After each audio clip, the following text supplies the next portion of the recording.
Hello friends, स्वागत है आपका अपने यूट्यूब चैनल एग्ज़ाम पॉइंट में। आज हम बात करेंगे जो एग्ज़ाम एनटीपीसी की एग्ज़ाम हुई है 25 जनवरी को। उसमें जो क्वेश्चन पूछे गए थे उनसे संबंधित जो सभी क्वेश्चन मुझे प्राप्त हुए हैं, उन क्वेश्चनों के हम आंसर सहित डिटेल से बात करेंगे और एक्स्ट्रा पेज फैक्ट सहित मैं आपको इन क्वेश्चनों के बारे में बताता जाऊँगा। तो आप मुझे कमेंट बॉक्स में कमेंट करके ज़रूर बताएं कि कौन कौन से क्वेश्चन इनमें से आए थे, या फिर एक्स्ट्रा क्वेश्चन जो इनमें से मैं ऐड नहीं कर पाया उनका कमेंट ज़रूर करें। तो पहला क्वेश्चन कौन सा था कि सांची का स्तूप किस राज्य में है? तो ये कौन से राज्य में है? मध्य प्रदेश में। बात करें सांची के स्तूप की, तो ये बौद्ध धर्म से संबंधित है, या बौद्ध धर्म का प्रमुख तीर्थ स्थल माना गया है किसको? सांची के स्तूप को। और स्तूप को चैत्य भी कहा जाता है। वो सांची का स्तूप किस लिए बनाया गया था? कहा जाता है कि इसमें बौद्ध धर्म के जो महात्मा बुद्ध के 2 शिष्य थे उनकी अस्थियों को इसमें रखा गया है। किसमें? सांची के स्तूप में। और ये बौद्ध धर्म से संबंधित मध्य प्रदेश में स्थित बौद्ध स्मारक है। अगला क्वेश्चन आपको झीलों से संबंधित पूछा गया था कि कोलेरू झील कहाँ स्थित है? ये आंध्र प्रदेश में स्थित है। नेक्स्ट, अगर हम झीलों से संबंधित एक्स्ट्रा फैक्ट की बात करें तो कौन कौन सी आपको याद में रखनी है जो एनटीपीसी की एग्ज़ाम में पूछी गई थी, या फिर टीसीएस द्वारा जो एग्ज़ाम करवाई जा रही है उनमें पूछी गई थी। जैसे चोलामू झील है जो कि सिक्किम में है। ये भारत की सबसे ऊंची झील है। कौन सी है? चोलामू झील, जो कि सिक्किम में स्थित है। और इसकी ऊंचाई की बात करें तो 5330 मीटर इसकी ऊंचाई हो जाएगी। बात करें चिल्का झील की, तो ये भारत की सबसे बड़ी लेगून झील है। कौन सी झील है? चिल्का झील। लोनार झील की बात करें तो ये महाराष्ट्र में स्थित ज्वालामुखी द्वारा निर्मित झील है। कौन सी? लोनार झील, जो कि महाराष्ट्र में स्थित है। खिलाफत आंदोलन से आपको क्वेश्चन पूछा गया था कि इसको कब शुरू किया गया था? 1919 में। और जो लास्ट में अभी एग्जाम हुए थे एनटीपीसी कुछ दिनों पहले, उनमें पूछा गया था कि खिलाफत आंदोलन का प्रतिनिधित्व किसके द्वारा किया गया था? तो वो कौन थे? अली बंधुओं द्वारा। और क्वेश्चन इस तरह से भी पूछा जा चुका है कि अली बंधुओं का नाम क्या था? तो मोहम्मद अली और शौकत अली इनका नाम है। और इसकी शुरुआत की बात करें तो मार्च 1919 में इसकी शुरुआत की गई थी और जनवरी 1921 तक इसको प्रारंभ रखा था। गांधी जी के संबंध में भी इससे क्वेश्चन पूछा जा सकता है कि गांधी जी ने खिलाफत आंदोलन की अध्यक्षता कब से शुरू की? तो नवंबर 1919 से खिलाफत आंदोलन की अध्यक्षता महात्मा गांधी द्वारा की गई थी। शुरुआत की बात करें तो अली बंधुओं द्वारा खिलाफत आंदोलन को क्रियान्वित किया गया था। अली बंधुओं का नाम की बात करें तो मोहम्मद अली और शौकत अली इनका नाम था। शुरुआत मार्च 1919 से 1921 तक हुई थी। अब क्वेश्चन आपको पूछा गया था कि चंद्रगुप्त प्रथम के बाद शासक कौन था? तो समुद्रगुप्त को चंद्रगुप्त के द्वारा उत्तराधिकारी घोषित किया गया था। समुद्रगुप्त को भारत का नेपोलियन भी कहा जाता है। और गुप्त वंश की स्थापना की बात करें तो श्रीगुप्त द्वारा गुप्त वंश की स्थापना की गई थी। और स्थापना कब की गई थी? 319वीं ईस्वी में गुप्त वंश की स्थापना की गई थी। किसके द्वारा? श्रीगुप्त के द्वारा। और समुद्रगुप्त को उत्तराधिकारी घोषित किसने किया था? चंद्रगुप्त प्रथम ने।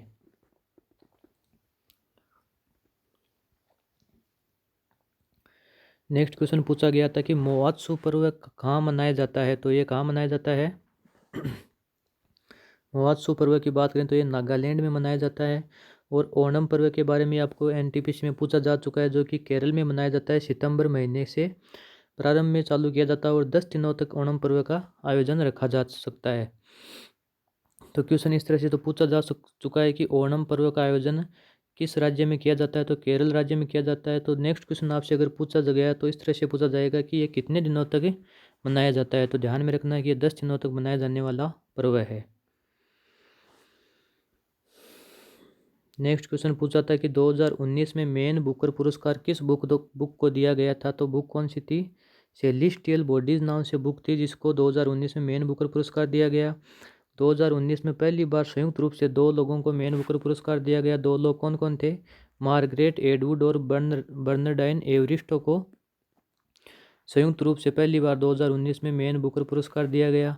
और मार्गरेट एडवुड की बात करें तो ये अब तक की सबसे बुजुर्ग महिला है जिसको ये पुरस्कार दिया गया है। कौन है सबसे बुजुर्ग महिला? मार्गरेट एडवुड।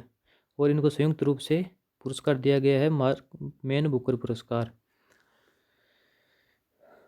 क्वेश्चन इस तरह से पूछा गया था नेक्स्ट कि गर्भ में भ्रूण को पोषण कहाँ से मिलता है?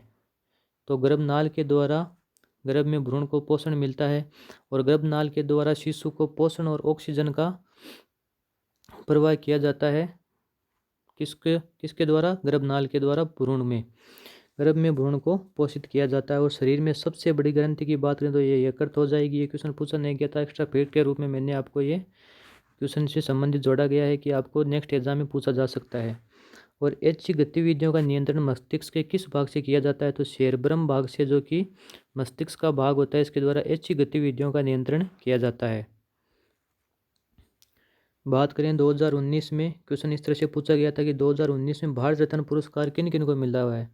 तो आपको ऑप्शन 3 दिए हुए थे, भूपेन हजारिका, प्रणब मुखर्जी, नानाजी देशमुख। इनके अलावा भी एक ऑप्शन और था। तो इस तरह से पूछा गया था कि 2019 में भारत रत्न किसको नहीं मिला था। या फिर आप जो क्वेश्चन पूछा गया था वो भारत रत्न से संबंधित था। तो आपको ध्यान में रखना है कि भारत रत्न पुरस्कार 2019 में 3 व्यक्तियों को मिला है, भूपेन हजारिका को, प्रणब मुखर्जी को और नानाजी देशमुख को। बात करें भारत रत्न की, तो ये शुरुआत किसके द्वारा की गई थी? राष्ट्रपति डॉक्टर राजेंद्र प्रसाद के द्वारा, जो कि तत्कालीन भारत आज़ाद होने के बाद प्रथम राष्ट्रपति थे। और हर वर्ष दिया जाने वाला सर्वोच्च नागरिक सम्मान कौन सा है? भारतीय सम्मान भारत रत्न है। इसमें कोई राशि प्रदान नहीं की जाती है। इसमें तांबे से बना पीपल के पत्ते जैसा, जिसमें सूरज का चित्र होता है, का आपको एक सिंबल दिया जाता है, उसे क्या कहते हैं? भारत रत्न। नेक्स्ट क्वेश्चन आपको केमिस्ट्री से पूछा गया था कि नीला तोता किसे कहते हैं? तो ध्यान रखना है, नीला तोता श्रीनिवासोपोर को कहते हैं। इसके अलावा भी क्वेश्चन आपसे पूछा जा सकता है कि बुझावा चूना क्या है? तो ये CaOH2 के रूप में जाना जाता है। बिना बुझावा चूने की बात करें तो CaO के रूप में इसको जाना जाता है। बात करें प्लास्टर ऑफ पेरिस की, तो इसको श्रीनिवासोपोर प्लस हाफ H2O के रूप में जाना जा सकता है। ये चारों बहुत ही इंपॉर्टेंट है, इनको आपको ध्यान में रखना है। इनमें से एक आपको पक्का नेक्स्ट एग्जाम में क्वेश्चन मिल जाएगा यहाँ से। अगला क्वेश्चन दिया गया था आपको कि राष्ट्रपति पर महाभियोग किस अनुच्छेद में उल्लेखित है? तो ये अनुच्छेद 61 में उल्लेख किसका किया गया है? राष्ट्रपति पर अगर महाभियोग लगाया जाता है तो उसका उल्लेख अनुच्छेद 61 में किया गया है। और संविधान संशोधन का उल्लेख किस अनुच्छेद में? तो बात करें तो ये 368वें अनुच्छेद में इसका उल्लेख किया गया है। और राष्ट्रपति का उल्लेख किस अनुच्छेद में है? तो ये 52वें अनुच्छेद में है। और राष्ट्रपति के चुनाव का प्रावधान किस अनुच्छेद में किया गया है? 55वें अनुच्छेद में। और राष्ट्रपति की कार्यपालिका की शक्ति की बात करें तो ये अनुच्छेद 53 में उल्लेखित की गई है।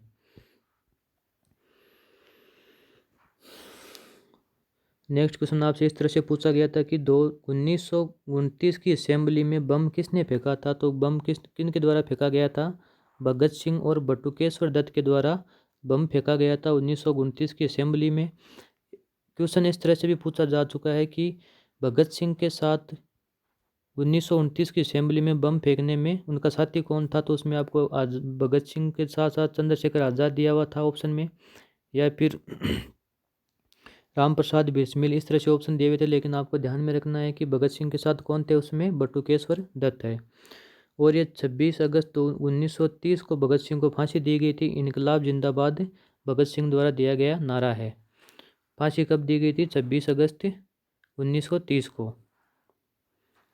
नेक्स्ट क्वेश्चन आपसे राष्ट्रीय मानवाधिकार आयोग के अध्यक्ष के बारे में पूछा गया था कि राष्ट्रीय मानवाधिकार आयोग के अध्यक्ष कौन बनते हैं, कौन हो सकते हैं? तो ये सेवानिवृत्त मुख्य न्यायाधीश होते हैं।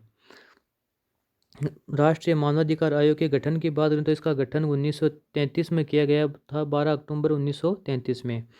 राष्ट्रीय मानवाधिकार में एक अध्यक्ष सहित 7 सदस्य होते हैं। एक तो क्या होता है? अध्यक्ष होता है और 7 इसके सदस्य होते हैं।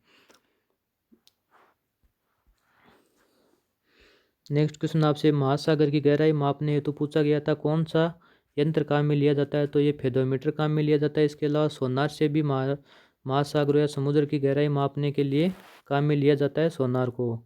एक्स्ट्रा फैक्ट के रूप में आपको ध्यान रखना है कि ज्योति तीव्रता की इकाई की बात करें तो इसे कैंडला कहते हैं। एक क्वेश्चन आपसे भारत सरकार की योजनाओं से संबंधित पूछा गया था, स्टूडेंट बता नहीं पाएगी कौन सा क्वेश्चन था। तो आपको इन योजनाओं को मुख्यतः ध्यान में रखना है। प्रधानमंत्री जन धन योजना, उज्ज्वला योजना और सेतु भारतम योजनाओं से बार बार क्वेश्चन रिपीट होकर आ रहे हैं। तो इन योजनाओं को आपको अच्छी तरह से पढ़कर जाना है।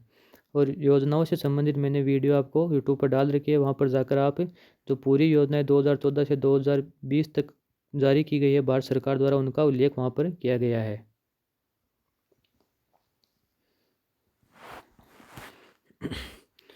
नेक्स्ट क्वेश्चन आपका कंप्यूटर से संबंधित था कि IDN की फुल फॉर्म क्या है, तो इसका फुल फॉर्म हो जाएगी इंटरनेशनलाइज्ड डोमेन नेम। और जो अभी हाल ही में एग्ज़ाम हुआ है 23 तारीख को, उसमें पूछा गया था कि भारत सरकार का डोमेन नेम क्या है, तो .गवर्नमेंट हो जाएगा। और भारत के डोमेन नेम की बात करें तो .in हो जाएगा। इन से मतलब इंडिया हो जाएगा और गवर्नमेंट से मतलब .gov हो जाएगा। अगला क्वेश्चन भी कंप्यूटर से पूछा गया था। प्रत्येक शिफ्ट में आपको 3 या 4 से कंप्यूटर के क्वेश्चन पूछे जा रहे हैं, तो आपको अच्छी तरह से कंप्यूटर को पढ़ कर जाना है। वोलेटाइल मेमोरी से संबंधित क्वेश्चन इस तरह था कि वोलेटाइल मेमोरी कौन सी होती है कंप्यूटर में या मोबाइल फ़ोन में, तो ये रैम होती है जो कि वोलेटाइल मेमोरी होती है। और प्राथमिक मेमोरी की बात करें तो इसमें रैम और रोम को शामिल किया जाता है। बात करें द्वितीयक मेमोरी तो इसमें हार्ड डिस्क, CD और फ्लॉपी डिस्क, इसके अलावा DVD, जो इनको क्या बोला जाता है, सेकेंडरी मेमोरी।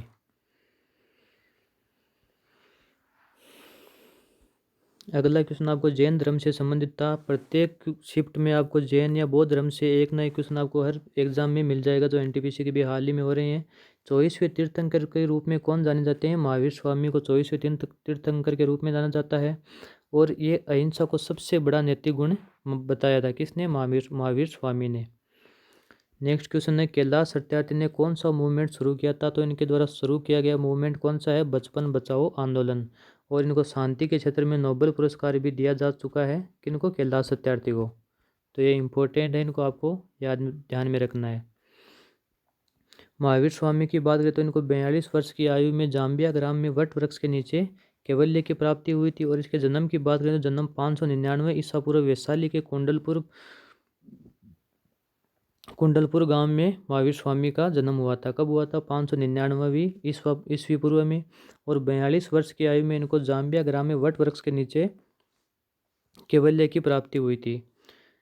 नेक्स्ट आपको यूनिट और मात्रक से क्वेश्चन पूछा गया था कि ध्वनि की SI यूनिट क्या है, तो आपको ध्यान में रखना है। इसकी SI यूनिट है डेसिबल है। ऊर्जा का मात्रक होता है जूल होता है। दाब का मात्रक पास्कल होगा। ज्योति फ्लक्स हो जाएगा लुमेन का मात्रक। ज्योति फ्लक्स का मात्रक क्या हो जाएगा? लुमेन। बात करें आवर्ती तो आवर्ती का मात्रक क्या हो जाएगा? हर्ट्ज हो जाएगा। नेक्स्ट आपको क्वेश्चन पूछा गया था बायोलॉजी से कि हड्डी को हड्डी से कौन जोड़ता है, तो आपको ध्यान में रखना है कि लिगामेंट के द्वारा हड्डी को हड्डी से जोड़ा जाता है।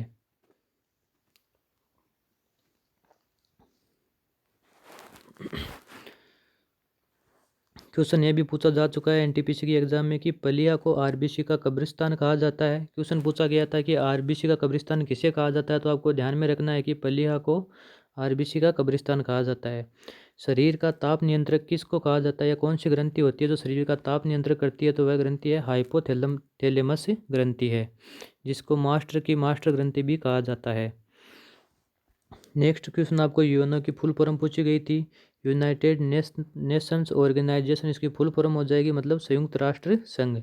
स्थापना की बात करें तो 1945 में इसकी स्थापना की गई थी। नेक्स्ट क्वेश्चन आपसे पूछा गया था कि भारत का गुप्त हथियार काली 5000 किसने बनाया था, तो इसको किसके द्वारा बनाया गया था? DRDO और बारक के द्वारा इसको बनाया गया था। बारक की बात करें तो इसका फुल फॉर्म हो जाएगी भाभा एटॉमिक रिसर्च सेंटर। और DRDO की बात करें तो इसका पूरा नाम हो जाएगा रक्षा अनुसंधान व विकास संस्थान।